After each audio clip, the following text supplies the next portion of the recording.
Master Jet, may power po ba ang supervisor na ilipat ang teacher sa ibang school without your consent po? Meron kasi silang hindi pagkakaunawaan ng supervisor.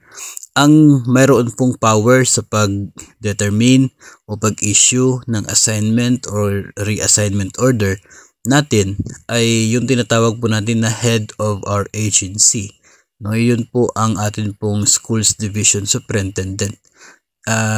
Bawat division po is considered as one agency under DepEd. So si SDS, Schools Division Superintendent, siya po yung may pirma ng atin pong assignment order. At kung saang paaralan po yung nakasaad doon sa assignment order ay doon po yung legal na atin pong assignment kung saan po tayo dapat nagre-report sa atin pong trabaho. Ngayon, ito pong si supervisor, kung meron po kayong hindi pagkakaunawaan, ay wala po siyang power no, na ikaw ay ilipat to another school dahil ayaw niya siguro makita yung pagmumukha mo o kaya ay galit na galit siya sa'yo. It's not within the power of the supervisor pero doon po sa atin pong SDS.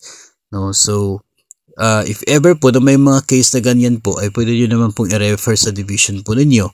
No? Because the supervisor, yun nga, ay hindi naman po within the power niya na i-transfer ka from one school to another. Taliwas po doon sa assignment order na nirelease ng inyo pong division.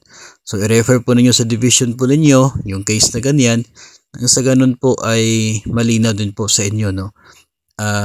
Kung ano yung magiging pwede ninyong gawin doon sa utos ni supervisor na hindi po in relation or related doon sa kung ano po yung in-issue ng inyo pong schools division superintendent as head of your agency.